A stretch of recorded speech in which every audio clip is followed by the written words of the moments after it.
everybody. Welcome back. Abby and I are so excited to be back with you again. We hope that your past week has been a good one and that the work has been productive and inspiring to you. We're really looking forward to this next week, this next session with all of you. And what we're going to be doing next this week is examining the problem statement, that part of your ask in which you let your reader or your listener know is why you're asking for money. So when you put this together in a kind of quadrant of sorts or a circle where you divide your grant process, last week we talked a lot about your story, your mission, your assets. It's kind of that initial introduction and your narrative, right? You've kind of told people why you started. You've told people what is it that you are passionate about, what your own story is and the story of your organization. Whereas this week and today, we're going to talk a lot more about your problem statement. What is the problem that your organization is solving? And we're going to talk through a few key steps and a couple of questions to help you draft a strong and a concise problem statement. Gail, what are the questions that we have for them today? Well, I first of all want to be able to just share with you that a problem statement can be large, can be about just solving a huge issue that will impact many, many people, a whole community. And that's a valid problem statement. However, in this exercise, in addition to understanding the big vision that you want to solve, there is the importance of narrowing it down and picking perhaps just one aspect of that overall problem that you want to solve. So what you see here is a little bit of a definition of a problem statement. The word problem is big. The word statement is big, but problem statements overall are going to lead the reader from a shared understanding, a shared context, to then understanding the problem that you perceive, and then also from there understanding that the solution you propose is the one that's worth funding. So context. What does context mean? Context is a word that helps to say, I'm going to tell you what's going on. I'm going to tell you what's going on from a big picture, but I'm really going to try to tell you what's going on from a smaller picture, from a standpoint of that, so that the reader can wrap her or his head around what the problem is and whether the problem is solvable. The problem itself, as you know, is something that's going to be defined within that context, and the solution is going to be proposed within that context. So let's look at an example. Here's an example about a problem statement that gives context, problem within that context, and a proposed solution within that context. I'll read it to you. The Denver Community Hospital operates 24 hours a day, 7 days a week. This means that patients need to be attended to around the clock. For the overnight shift, the Denver Community Hospital has no X-ray technician.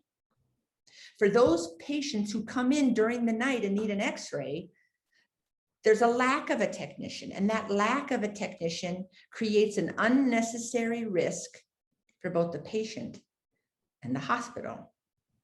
A way to fix this risk would be to have an X-ray technician added to the overnight shift, or at least to have one on call.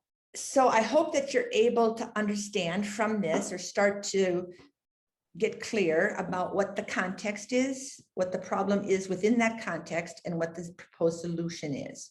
So here's the context. There's a hospital. It's open all the time, 24/7. That's just what's going on.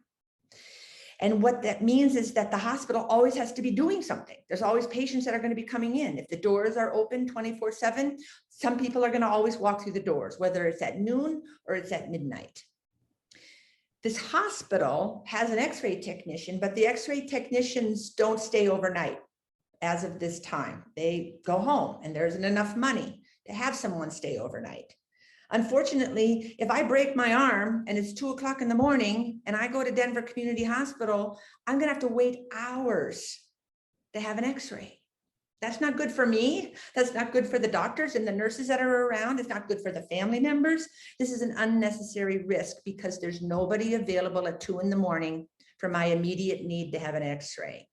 So my solution, give me some money so I can hire an x-ray technician to work from midnight to 8 a.m. Or give me the money to have someone on call to come in at 2 a.m. when I show up with my broken arm. It's an excellent example, and now and it's such a short and succinct and a beautiful way to actually break down this big problem that you're trying to solve into kind of 3 to 5 concrete sentences that really explain to your reader and potentially a funder about what is it that you're trying to solve. Now, remember, most of the times, the funders that we're talking about in this class, whether it's for-profit or nonprofit, are people that are extremely busy. They're going through a lot of proposals, a lot of one-pagers. You want to keep your problem statement as succinct and concise as possible, right? So here's what we're going to ask you to do. It's your turn now to write your problem statement. At this point in the course, you've written your mission statement, you've talked about your story, you've identified your assets.